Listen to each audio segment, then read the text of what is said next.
भारतीय भाषाओं के नाम पर संस्कृत के लिए रोने वालों से पूछिएगा कि जब दिल्ली विश्वविद्यालय के कई कॉलेजों से पंजाबी की पढ़ाई बंद हो रही थी और कैंडल मार्च निकल रहे थे, तब वो कौन सी भाषा के लिए रो रहे थे। स्मृति ईरानी के साथ इस विवाद में उमा भारती भी आ गई हैं। नदियों को लेकर उन्होंने दिल्ली में जल मंथन किया, वहां लोग हिंदी में बोलने की मांग करने लगे तो उमा जी ने कहा कि कुछ लोग अंग्रेजी नहीं समझ पा रहे हैं, ये समस्या अभी थोड़े दिन रहेगी। इस हाल में सही में कुछ लोग हिंदी नहीं बोल सकते हैं इस हॉल में। यह समस्या तब तक रहेगी जब तक हम संस्कृत को लिंक लैंग्वेज के रूप में स्वीकार नहीं कर लेते। लिंक लैंग्वेज की दौड़ में इस वक्त अंग्रेजी के साथ हिंदी चल रही थी, पहली बार संस्कृत की एंट्री हो गई है। उमा भारती ने कहा कि संस्कृत ही सही मायनों में राष्ट्रीय भाषा है। भारत के हर गांव में 2-3 लोग संस्कृत का ज्ञान रखते हैं, 2-3 लोग। लेकिन जब तक संस्कृत लिंक लैंग्वेज नहीं बन जाती, हमें अंग्रेजी पर निर्भर रहना पड़ेगा। वैसे 2001 की जनगणना के मुताबिक कोई 14,000 लोगों ने संस्कृत को मातृभाषा के रूप में चिन्हित किया। जैसे मेरी मातृभाषा हिंदी नहीं भोजपुरी है। इस बीच एक और खबर का जिक्र कर ही देता हूं कि जो आज की इंडियन एक्सप्रेस में आशुतोष भारद्वाज ने लिखी है। बस्तर में विश्व हिंदू परिषद ने कैथोलिक मिशनरी के 22 स्कूलों पर दबाव डालकर मनवा लिया है कि उनके यहां प्रिंसिपल को फादर नहीं कहा जाएगा, प्राचार्य या उप प्राचार्य कहा जाएगा। एक रियायत सर के मामले में दी गई है, सर कहा जा सकता है। क्या आप संस्कृत को लिंक लैंग्वेज बनाने में व्यक्तिगत योगदान करना चाहेंगे? जब सफाई अकेले सरकार नहीं कर सकती तो संस्कृत भी सिर्फ सरकार के भरोसे कैसे बचेगी? बच्चों के ग्लोबल बनाने के इस दौर में संस्कृत को लेकर खौफ क्या वास्तविक है या जो राजनीति है उसकी मंशा कुछ और है? भावुकता से नहीं, सोच समझकर जवाब दीजिएगा।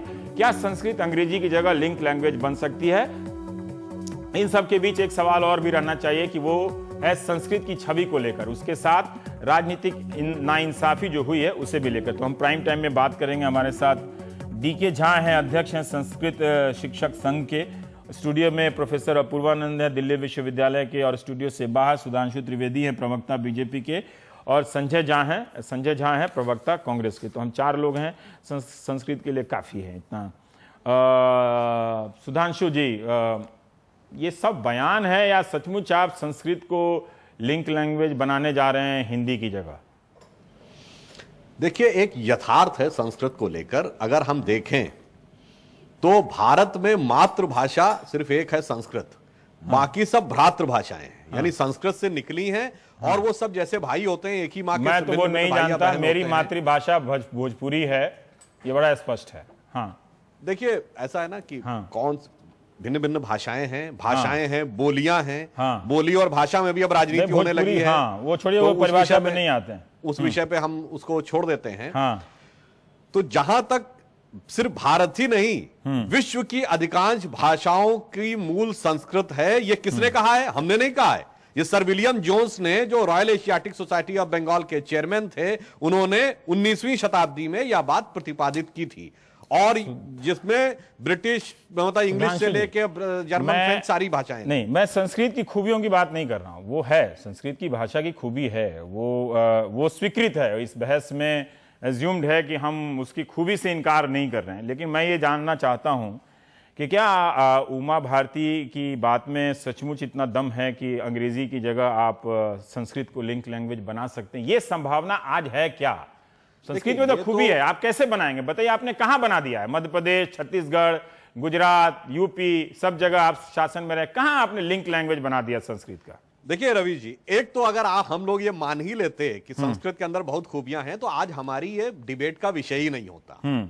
एक बहुत भारी कॉलोनियल माइंडसेट की लीगेसी है जो मार्क्स और मैकाले के प्रभाव में है, जो कि भारतीय जो मेधा है उसके जो श्रेष्ठ चीजें हैं उनको डिक्लाइन करने में लगी। ये आप कह रहे हैं कि जिन लोगों ने आपको वोट दिया है वो मार्क्स और मैकॉले के प्रभाव में थे। मैं उनके बच्चों की बात कर रहा हूं। जी, मैं उनकी बात नहीं कर रहा हूं। भारत के पॉलिटिकल और इंटेलेक्चुअल एस्टेब्लिशमेंट की बात कर रहा हूं। हाँ, मैं भारत के पॉलिटिकल इंस्टीट्यूशन में जो डोमिनेंट लेफ्टिस्ट एलिमेंट था, मैं उसकी बात कर रहा हूं। राइट, ठीक है। उस कारण से तो इसीलिए आज डिबेट हो रही है। अन्यथा सब मान लेते तो कोई विवाद का विषय नहीं। संविधान जनता, वो मिडिल क्लास को आप संस्कृत कैसे सिखाएंगे? मैं ये जानना चाहता हूं। उसको सिखाई ना संस्कृत, अच्छा है थोड़ा संस्कृत सीखे वो भी। मैं ये जानना चाहता हूं कि कैसे ग्लोबल बनाएंगे आप उसको। ग्लोबल सिटीजन के दौर में जब वो फ्रेंच सिखा रहे हैं अपने बच्चों को, लोग जर्मन सिखा रहे हैं, मंदारिन सिखा रहे हैं, आप उसमें संस्कृत, हम नहीं कह रहे कि आप गलत कर रहे हैं, पर मुझे ये बताइए कि आप कैसे उस चीज को हासिल करेंगे? सिर्फ कहने भर से नहीं होगा ना। संस्कृत में शपथ लेके लोग चले गए, क्या किया 6 महीने में? आज का जमाना टेक्नोलॉजी का जमाना हो गया है। टेक्नोलॉजी जिस दिशा में जाएगी, सबको आखिर में घूम फिर कर टेक्नोलॉजी के हिसाब से चलना पड़ेगा। आज टेक्नोलॉजी डिजिटल टेक्नोलॉजी के लेवल पे है, जिसमें वो भाषा जैसे अंग्रेजी जिसमें की मात्रा पाई है ही नहीं, और इसलिए वो डिजिटल टेक्नोलॉजी के लिए बहुत मुफीद है। नेक्स्ट स्टेज ऑफ टेक्नोलॉजी क्या होगी? जिंदगी भर डिजिटल टेक्नोलॉजी नहीं रहेगी। नेक्स्ट स्टेज है वॉइस कमांड टेक्नोलॉजी, जिसकी की शुरुआत अब हो चुकी है। तो वॉइस कमांड में वो भाषाएं जिनकी की वर्तनी और स्वर अधिक वैज्ञानिक है, उनका प्रभाव आने वाले दशकों में स्वतः बढ़ता नजर आएगा। स्कूल में सुनते थे कि संस्कृत कंप्यूटर में एक दक्ष भाषा है कंप्यूटर की शैली में, और उसमें मैं इनकार नहीं करता, वो होगी और अच्छी भाषा है, ठीक है। लेकिन बजाय बिना संस्कृत के ही बहुत सारे कंप्यूटर में काम हुए हैं, ऐसी बात नहीं है। और स्टीव रवि जी जो आप बात बता रहे हैं, वो 1985 में नासा के एक साइंटिस्ट थे मिस्टर रिक्स, उन्होंने ये बात प्रमाणित की थी कि आर्टिफिशियल इंटेलिजेंस ये वाला उदाहरण छोड़ के लिए संस्कृत सबसे बेहतर लैंग्वेज। नासा के, हमारा इसरो वाला ज्यादा ठीक है नासा से। मुझे आप इस सवाल का जवाब नहीं दे रहे हैं। एक भी आप लोग जब भी सरकार में आते हैं, पिछले बार भी 98 में, आप जरूर 2-4 संस्थाएं बना देते हैं संस्कृत के लिए, लेकिन अंततः वो सब कागजी बनकर रह जाती हैं। मुझे ये विश्वास दिलाइए कि महज नारेबाजी के अलावा आप क्या करने वाले हैं। नहीं, मैं कहूंगा आप गलत कर रहे हैं तो आप 100 भारतीय परंपरा के तर्क देंगे। मुझे ये बताइए कि संपूर्णानंद विश्वविद्यालय में 50% से भी कम टीचर है, वहां पे ज्यादातर सेकेंडरी स्कूल में संस्कृत की हालत खराब है। आपके मध्य प्रदेश की हालत खराब है, आपके छत्तीसगढ़ की हालत खराब है, सब जगह की वैसी ही हालत है, कोई किसी में अंतर नहीं है। कहां ठीक कर पाए आप संस्कृत को लेकर?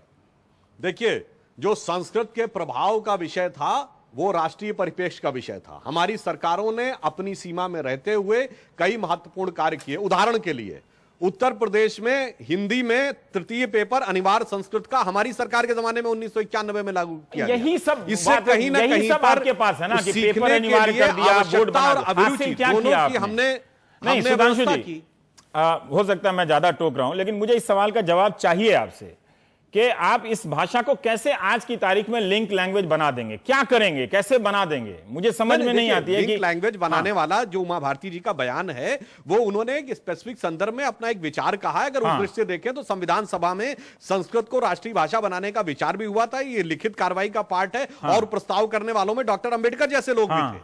इसलिए वो विषय एक अलग है। आज की परिस्थिति भिन्न हो चुकी है। अभी तो लिंक लैंग्वेज वाली बात जो है, वास्तविकता में तो लिंक लैंग्वेज संस्कृत ही है, मगर उसे व्यवहारिक स्वरूप देने के लिए तो बहुत भारी परिवर्तन की आवश्यकता होगी। वो अभी एकदम तत्काल निकट भविष्य में होने की संभावना बहुत कम दिखाई। तब तक मिडिल क्लास ये कर सकता है कि वो संस्कृत का ट्यूशन रखना शुरू कर दे, ठीक है ना? देखिए, मैकॉले वाले को छोड़िए, जो वोटर है आपके, उसके परिवार के बच्चों को बताइए, क्या आप उन परिवारों के बीच जाके कह सकते हैं कि आपके बच्चों के भविष्य को सुरक्षित रखने के लिए हम फ्रेंच, जर्मन या अंग्रेजी को हटाकर संस्कृत ला रहे हैं?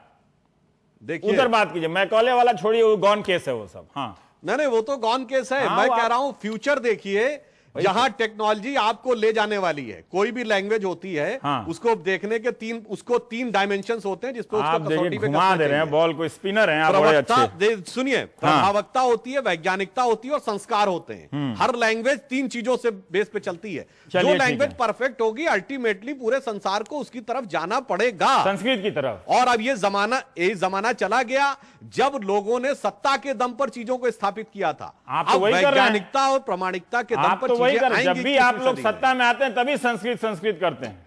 अरे मान्यवर, प्रश्न तो यह पूछना चाहिए कि संस्कृत जब थी 2006 में हटाई क्यों गई? ये जर्मन क्यों लाई गई? क्या कहीं इस कारण से तो नहीं? मैं ये बात देखिए बिल्कुल आरोप में नहीं कह रहा हूं। क्या इस कारण से आखिर जर्मनी क्यों लाई गई? अरे ये बताइए, इटली में सेकंड लैंग्वेज क्या है?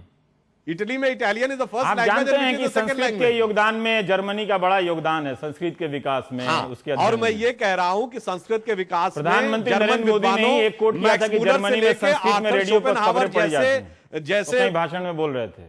जी, ऐसा है। मैक्स मूलर से लेकर आर्थर शोपेनहावर जैसे विद्वानों ने बहुत भारी योगदान दिया है। और जर्मनी के बड़े बड़े वैज्ञानिकों, जिसमें हाइजेनबर्ग से लेकर अल्बर्ट आइंस्टीन तक शामिल हैं, जिन्होंने की संस्कृत ग्रंथों में से अपने बहुत सारी चीजों के बारे में बहुत अच्छी और सकारात्मक। चलिए, ठीक है, बहुत बहुत जी। संजय झा जी, कितने, संजय झा जी, आपके बच्चों के भविष्य के बारे में सुधांशु जी इतनी अच्छी अच्छी बातें कह रहे हैं और आप लोग हैं कि उनसे सहमत नहीं है। संस्कृत में जवाब दीजिएगा। देखिए, हाँ जी रवि जी, मैं इतना ही कहना चाहूंगा कि यदि इसमें संविधान का उल्लंघन हुआ है, हाँ। या कोई जबरदस्ती एक विदेशी भाषा को यहाँ पर जबरदस्ती लाया गया है, तो 3 साल तक ये भारतीय जनता पार्टी कर क्या रही थी? क्योंकि सारे केंद्र विद्यालय तो पूरे देश में पूरे हर जगह उनका वितरण है, तो अचानक उनके राज्य में तो उनके सरकार है, वहां भी केंद्र विद्यालय है, 3 साल तक ये चुप रहे।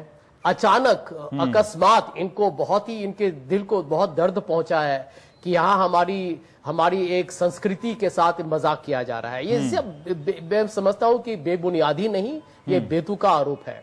और इसका मैं आपको उदाहरण देना चाहूंगा कि देखिए कि यदि आप देखेंगे पिछले 5-6 महीने में, तो यहाँ पर एक बहुत ही शांति से गुप्त प्रवेश हुआ जा रहा है, जहां पर आरएसएस एक नियंत्रण कर रहा है। हमारे जितने भी, मैं समझता हूं कि लोकतंत्र के जितने संस्थाएं हैं, कल्चर के संस्थाएं, भाषा, ये सब एक तरीके से एक पॉलिटिकल इनका एक वेपन है, इनका एक तरीके से औजार है। और यहां पर भारतीय जनता पार्टी के लोग इतने गलत बात बोल रहे हैं, क्योंकि आज भी ये 3 लैंग्वेज फॉर्मूला जो है रवीश जी, वो लचीला फॉर्मूला है, वो कोई कठोर या कोई जो कहते हैं एकदम एक सख्त कोई फॉर्मूला नहीं है। वो आज भी हमारे राज्यों में मैंडरिन, जैसे आप ही ने कहा था, मैंडरिन हो या स्पेनिश हो, जर्मन, फ्रेंच, ये सब सिखाया जा रहा है। ढेर सारे भारत के जो छात्र हैं वो विदेश, यहां पढ़ के विदेश में उनको नौकरी मिल रही है। तो यहां पर इनका जो ये आरोप है कि जबरदस्ती इसको लाया गया, चुपचाप से लाया गया, ये सब गलत है। सच्चाई यही है कि चाहे हम माने या न माने, यहाँ संस्कृत एक बहुत ही खूबसूरत और एक क्लासिकल लैंग्वेज है, इसमें कोई दो राय नहीं है, उस पर कोई वाद विवाद होनी भी नहीं चाहिए। लेकिन यहाँ पर आप 70,000 छात्रों की बात आप कीजिए, जिनको आप असुविधा पहुंचा रहे हैं। अपने अचानक ही उठकर आपने रद्द कर दिया मिड टर्म में, इतनी जल्दबाजी क्यों थी? और बात इसका जवाब भी है कि जब दीनानाथ बत्रा जी, बाबा रामदेव, ऐसे लोग जब यहाँ पर इनकी एजुकेशन पॉलिसी लिखेंगे, तब तो हमें इस बात पर बहुत चिंता है, क्योंकि भारत का भविष्य है वो डार्क एजेस की तरफ जाएगा। और आज भी सुधांशु त्रिवेदी जी, उनकी हिंदी बहुत ही खूबसूरत है, मैं उनका बहुत बड़ा प्रशंसक हूं जब वो हिंदी में बात करते हैं। लेकिन उन्होंने आपके प्रश्न का जवाब इसीलिए नहीं दिया क्योंकि सच्चाई यही है कि ये एक तरीके से एक हिंदुत्व एजेंडा है, और इस बात को वो नजरअंदाज नहीं कर सकते हैं। ठीक है। और लैंग्वेज जो है और कल्चर, ये सब एक तरीके से इनके जो साधु संघ टाइप के जो लोग हैं, वो इसको एक दूसरा एक आकार, एक दूसरा रंग देके वो लोगों को ये बताना चाहते हैं कि देखिए विदेशी कुछ भी हो तो वो गलत है। वो जेनोफोबिक एटीट्यूड, जेनोफोबिक जो कहते हैं एक रवैया, वही भारतीय जनता पार्टी यहां दिखा रही है। एक तरफ प्रधानमंत्री बोलते हैं फॉरेन डायरेक्ट इन्वेस्टमेंट को लाइए, और यहां इनको जर्मन लैंग्वेज और 70,000 छात्र जो चाहते हैं कि वो करें, जो केंद्रीय विद्यालय ने खुद कहा है कि इससे उनको प्रगति, उनको लगता है कि भविष्य में होगा उनके स्कूल के लिए, तो इसमें उनको बड़ी आपत्ति है। ये बड़ा अजीबो गरीब एक, मैं समझता हूं, हालात है। ठीक है सुधांशु जी, आपको जवाब देना चाह रहे थे, संक्षेप में दे दीजिए। कई लोग पूछ रहे हैं कि आप लोग जब विपक्ष में होते हैं तब तो संस्कृत की मांग नहीं करते, उसकी आवाज नहीं उठाते। नहीं, ये कहना गलत है। हम लोगों ने सतत, जब ये संदर्भ आया था, जब भी भाषा का संदर्भ आता है, हमारा आग्रह इस प्रकार का रहता है, और वो उसको हम मैं एक वाक्य सिर्फ कहना चाहूंगा। अभी संजय झा जी ने जो एक बात कही कि हम डार्क एजेस में जा रहे हैं, और जिस ढंग का परिवर्तन इन्होंने जो आरोप लगाया कि हम लोग या संघ के इशारे पे हो रहा है, इस पे मैं सिर्फ ये कहना चाहूंगा कि यह बात पूर्णता निराधार है। डार्क एजेस तो वो थी। आज गुरु तेग बहादुर का बलिदानी दिवस है। एनसीईआरटी की बुक्स में क्या लिखा था कि Guru Tegh Bahadur has created a law and order problem. ये आपने पढ़ाया था। आपने इतिहास में यह पढ़ाया कि Shivaji has looted Surat, Maharana Pratap was a phonetic patriot. आप इतिहास में क्या पढ़ा रहे हैं? इसलिए मैं कह रहा हूं कि डार्क एजेस वो थी जो भारत के इतिहास का एक विद्रूप चित्रण था। भारत की सांस्कृतिक परंपरा क्या पढ़ा रहे हैं? गणेश जी का प्लास्टिक घोर आपत्तिजनक और वो तुम्हें नहीं, 7,000 साल पहले हुआ था। अब बाकी 2 और मेहमान हो गए। अब आप लोग झगड़ा कर रहे हैं, झगड़ा नहीं कर रहे हैं लोगों को। झगड़ा मत कीजिए प्लीज, झगड़ा मत कीजिए। हम सुधांशु जी के साथ झगड़ा नहीं कर सकते। वो तो एक बार बोलना शुरू करते हैं तो उनका रफ्तार तूफान एक्सप्रेस का है। पहले नेता हैं जो हाइजेनबर्ग के बारे में जानते हैं, आपको तो पता भी नहीं था आपकी पार्टी में किसी को। देखिए, एक जो हमारा जो मध्यम वर्ग है, वो भले मुझे SMS कर ले कि भारतीय परंपरा को जानने का ये द्वार है, मैं समझता हूँ, लेकिन वो एसएमएस में अगर मुझे ये भी कहता कि वो अपने बच्चों को संस्कृत पढ़ा रहा है, बोलना सिखा रहा है, तो मैं समझता कि वो ज़्यादा गंभीर है। तो छोड़िए वो सब, जो भावुक वाला नौटंकी है उसमें मैं कम से कम नहीं प्रभावित होता और मैं लोगों के सामने बोलता हूँ। मुझे एक बात बताइए कि क्या इस विवाद को बहुत ज़्यादा भय के रूप में देखा गया कि कोई संस्कृत थोपा जा रहा है तो इसमें क्या समस्या है? इसकी राजनीति से क्या ऐसा डर हुआ कि इस विवाद को दूसरे नज़र से देखने की कोशिश की गई? सबसे पहले जिसमें वो कह रही हैं कि एक संवैधानिक फैसला है, हमने जर्मन को हटाया है लेकिन संस्कृत को थोपा नहीं। पहले तो यह कि संविधान की बात गलत है। हाँ। क्योंकि त्रिभाषा सूत्र कोई संवैधानिक फॉर्मूला नहीं है। अच्छा। वो संविधान के बाहर की चीज़ है। 1961 में मुख्यमंत्रियों का सम्मेलन हुआ था जिसमें एक सहमति बनी थी और उस सहमति के बाद त्रिभाषा सूत्र विकसित हुआ, जो कालांतर में कोठारी कमीशन और उसके बाद शिक्षा में एक भाषा पढ़ाने की युक्ति के रूप में इस्तेमाल किया गया।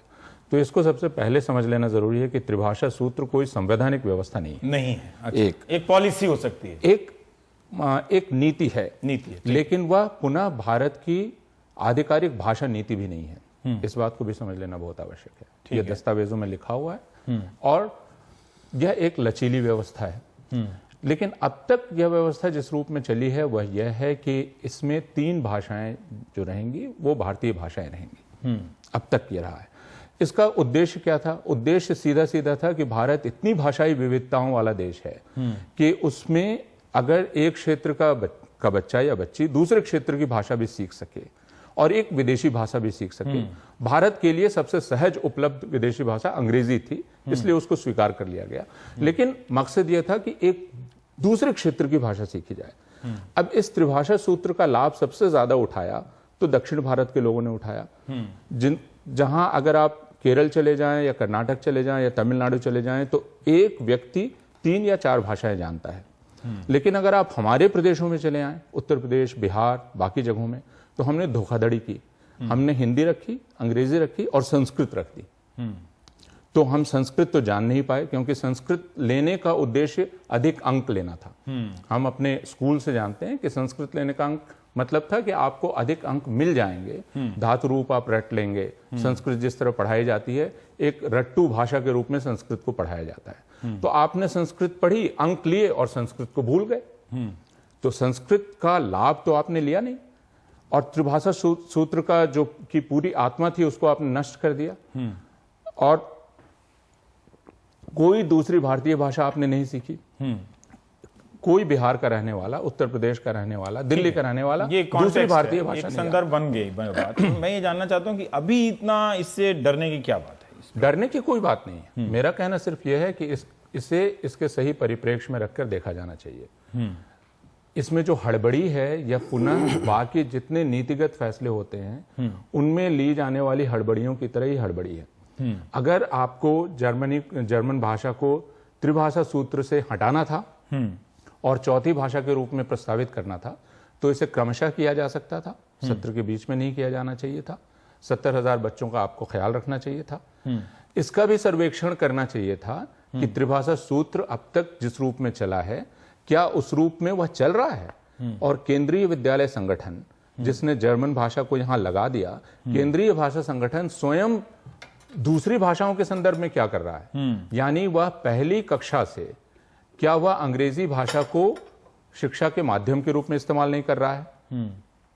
तो केंद्रीय विद्यालय संगठन की भी कुछ जांच होनी चाहिए क्योंकि केंद्रीय विद्यालय संगठन में भाषाओं के शिक्षण की स्थिति बहुत ही नाजुक है और उसकी जांच नहीं की गई है। तो अगर आप मुझसे पूछें तो मेरे लिए बहुत आतंकित होने, भयभीत होने जैसा कुछ भी नहीं है। मेरे लिए सिर्फ यह भारत में जिस तरह नीतिगत फैसले लिए जाते हैं उनका एक और उदाहरण है लस्टम पस्टम, जिसमें ना भाषा का ख्याल है न बच्चों का ख्याल है, सिर्फ एक विचारधारात्मक स्टेटमेंट देना है।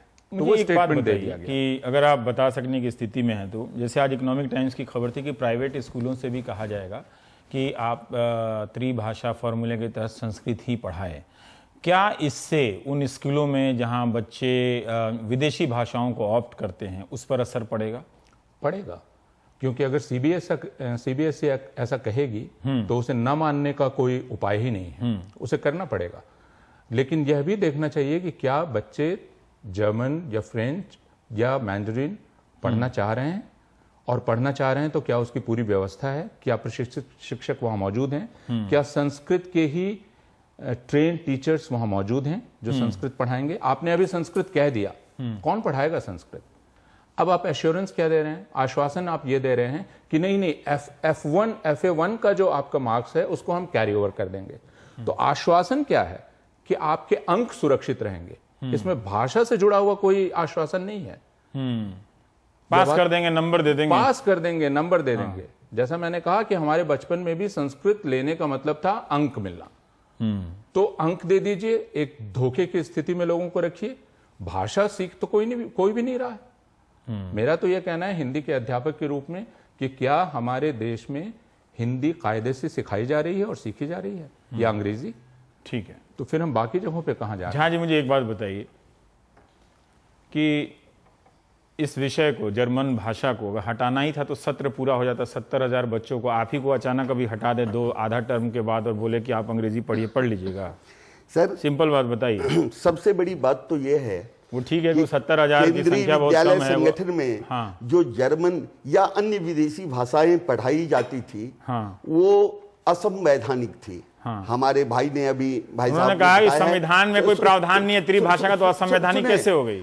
भारत में जो शिक्षा चल रही है वो एक शिक्षा नीति के तहत चल रही है। नहीं तो कोई शिक्षा, कोई कुछ पढ़ा देगा, कोई कुछ पढ़ा देगा, इससे शिक्षा नीति नहीं। हमारी जो शिक्षा नीति बनी है, नेशनल एजुकेशन पॉलिसी जो बनी हुई है, उसमें जो त्रिभाषा फार्मूला था, उस फार्मूले के तहत हिंदी, अंग्रेजी और तृतीय भाषा के रूप में 22 MIL है, मॉडर्न इंडियन लैंग्वेज। इनमें से संस्कृति क्यों 500? हाँ? इनमें से कोई एक भाषा ले।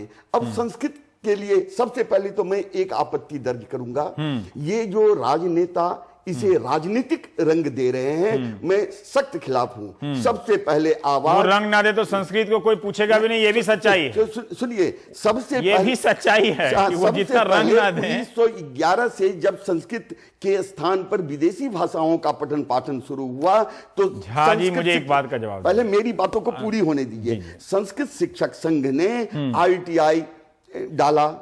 ITI डालने के बाद में वहां से जानकारी हासिल की केंद्रीय विद्यालय संगठनों से। जब वहां से जानकारी हासिल हुई तो हमने कहा किस आधार पर आप विदेशी भाषाओं का पठन पाठन कर रहे हैं? तो जो कर रहे थे तो उनको करने देते ना। आज जब हमने केस डाला हुआ था, हाँ। और 15 अक्टूबर को जब केस का डिसीजन आया है, वर्तमान गवर्नमेंट से पूछा, हाँ। गया जो आपकी शिक्षा नीति में क्या कहती है, आपकी शिक्षा, हाँ। नीति तृतीय भाषा के रूप में, तो वर्तमान सरकार ने जो शिक्षा नीति थी मुझे इस बात का जवाब दीजिए। सुन लें सर, हाँ। मैं 2 बातें कहना चाहता हूं। अब चूंकि आपने एक बात कही, तो जो हमारा नियम था शिक्षा नीति के अनुसार शिक्षा होनी चाहिए, इससे आप सभी सहमत होंगे और सभी को सहमत होना चाहिए। हम नहीं सहमत हैं, हम किसी से सहमत हैं तो भारत के संविधान और भारत की नीतियों पे आप सहमत नहीं हो पाएंगे। क्या दूसरी शिक्षा नीति बनी? इस शिक्षा नीति को यदि आप नहीं मानते, नेशनल एजुकेशन पॉलिसी संविधान का पार्ट नहीं है। ठीक है। दूसरे के झा जी जिस राष्ट्रीय शिक्षा नीति की बात कर रहे हैं, तो मैं आपको सिर्फ national focus group paper on Indian languages का इशारा करना चाहता हूं। आप इसके अपेंडिक्स को देखिए और इसमें त्रिभाषा सूत्र के भारत में स्थिति को देखिए। ये तकरीबन 1, 2, 3, 4, 5, 6 तरीके से ये त्रिभाषा सूत्र चल रहा है। तो ऐसा नहीं है कि एक ही तरीके से चल रहा है, 6 तरीके से त्रिभाषा सूत्र लागू किया जा रहा है। और आधुनिक भारतीय भाषा के रूप में संस्कृत को लागू किए जाने के पक्ष में क्या तर्क है, अलावा इसके कि आपके पास उच्चतम न्यायालय का एक फैसला है कि आधुनिक भारतीय भाषा के रूप में संस्कृत को चलाया जाए। अगर आधुनिक भारतीय भाषा, क्लासिकल भाषा, पहले तो संस्कृत के लोगों को यह तय करना चाहिए कि वो इन दोनों में से किस रूप में संस्कृत को पढ़ाया जाना पसंद करें। रवीश जी ने एक बात बताई थी, जो कि संस्कृत ही क्यों, आपने अभी प्रश्न मुझसे पूछा था, जो संस्कृत ही क्यों। मैं दिल्ली प्रदेश की ही बात करता हूं। हाँ। दिल्ली प्रदेश में अन्य जगहों से, राज्यों से लोग आए हुए हैं, हाँ। और उनके बच्चे केंद्रीय विद्यालय में पढ़ रहे हैं। हाँ। क्या एक क्लास के अंदर में 50 बच्चे हैं और उन 50 बच्चों में से यदि 30 स्थानों से आए हुए हैं, कोई तमिल का है, तो उसकी आप ये समझिए कोई नहीं पढ़ना चाहता है तो आप कैसे पढ़वाएंगे? क्यों नहीं पढ़ना चाहता है सर? सभी पढ़ रहे थे, उन्हें जबरदस्ती विदेशी भाषाएं पढ़ाने के लिए मुझे एक उकसाया बात- गया। तो चलिए ठीक है, मतलब बीच सत्र में किसी का एक सेकंड, बीच सत्र में किसी का कॉपी किताब छीन के, फिजिक्स छीन के केमिस्ट्री थमा दीजिएगा, जब तक किसी को बुझाएगा? क्या बुझाएगा? मुझे बताइए ना, आप पढ़ाने के मास्टर हैं, आप मुझे गाड़ी बताइए। नहीं, आप वो अगले सत्र से आप उसको संस्कृत पढ़ाइए, उर्दू पढ़ा दीजिए, हमको कोई दिक्कत नहीं है, लेकिन बीच में उसका जर्मन का किताब छीन के कानून आप कैसे उसको पढ़ाएंगे? आप कानून की जानकारी के बिना ड्राइव कर रहे हैं। कानून की बात नहीं मान रहा। जो ही आपको पता मुझे लगता है कि मैं गलत ड्राइव कर रहा हूं, तो वहीं से आप सही आप उस बन 3 जाते महीने हैं। की पढ़ाई में आप सिंबॉलिक लड़ाई तो जीत गए, वो ठीक है, उसमें तो कोई झगड़ा नहीं है आपसे। मैं कह रहा हूं उस 3 महीने में आप संस्कृत के साथ क्या इंसाफ करने वाले हैं? नेताओं को तो आपने कह दिया, एक मास्टर के रूप में आप क्या इंसाफ करने वाले हैं? मैं आपको बता देता हूं, धातु रूप पढ़ा के पास कर देंगे उनको? धातु रूप पढ़ा करके नहीं, यदि 10 पाठ हैं या 12 पाठ हैं तो 3 पाठ एक सेमेस्टर के लिए आता है। और मैं वादे के साथ कहना चाहता हूं, जो 3 पाठ को 1.5 महीने के अंदर जो अग्रिम परीक्षा होगी उसमें बच्चों को आसानी से सिखा सकते हैं। फिर वही रास्ता, वो रटवाने वाला रास्ता जो आप पूर्वानंद कह रहे थे। नहीं, एक बात आपने ये सुधांशु जी से पूछी थी, हाँ। जो कि क्या आप जो लिंक भाषा बनाना चाहते हैं तो संस्कृत को बना सकते हैं। मैं आपको बताऊं, अंग्रेजी का प्रचार प्रसार इतना कैसे हुआ? एक आप नई गाड़ी खरीदते हैं, वहां डीएल अपना नंबर भी यदि देते हैं उसको संस्कृत में होना चाहिए, है ना? क्यों नहीं होना चाहिए? हो नहीं, हम तो कह रहे हैं कि आपको वोट मिला, आप सब करवा दो। मैं तो चाहता हूं कि जो आप जैसा चाहते हो वैसा ही हो ना। संस्कृत में नंबर प्लेट लिखा हो, ये अच्छा रहेगा। ये DL यदि आप सर लिखते हैं तो उसके बदले दिल्ली यदि आप लिखेंगे तो उससे भाषा और का प्रचार प्रसार होगा। एक और बात मैं कहना चाहूंगा, क्या है ना सर, रवि जी पहले सुनने की कोशिश करिए। ये सब गांव में बैठ के हम लोग भी सोचते थे यहाँ पर ये लिख देंगे तो भाषा का विकास हो जाएगा, वैसे नहीं होता। मैं एक निवेदन करना चाहता हूं, जरा शांति से सुने। यूपी, बिहार या अन्य जगह से कुछ भी नहीं पढ़ी लिखी औरतें यदि दिल्ली आ जाती हैं और वो बार बार अंग्रेजी के शब्दों को सुनती हैं, तो वो अपने घर में भी अंग्रेजी का व्यवहार करना शुरू कर देती हैं। इससे आप सहमत हैं या नहीं? सहमत हैं, एकदम सहमत, एकदम सहमत हैं। हमारे संस्कृत के प्रचार प्रसार में कमी रही है, और वो प्रचार प्रसार की कमी कहां रही? ये केवल अध्यापकों की कमी यदि कोई बताते हैं तो उसे हम मुझे ब्रेक लेना बाकी अपने नेताओं में, क्योंकि उसकी व्यवस्था में कमी आई। मैं बता रहा हूं झा जी, कमी कहां रही। मेरा जब यज्ञोपवीत संस्कार हो रहा था तो कान में मेरे जो गुरु थे उन्होंने गायत्री मंत्र फूंका और उसके साथ मुझे चेतावनी दी कि इसे स्त्रियों और शूद्रों के सामने इसका पाठ नहीं करना है। तो संस्कृत को किसने रोका, इसके बारे में हमें सोचना पड़ेगा।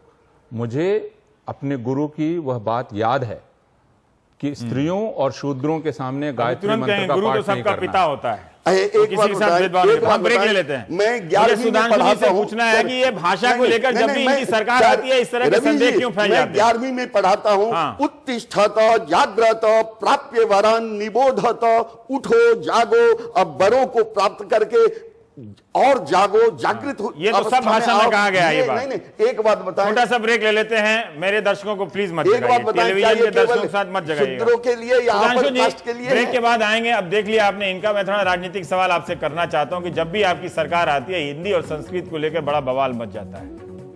संस्कृत में एक ट्वीट कर दीजिए, तब तक मैं छोटे से ब्रेक के बाद आता हूं।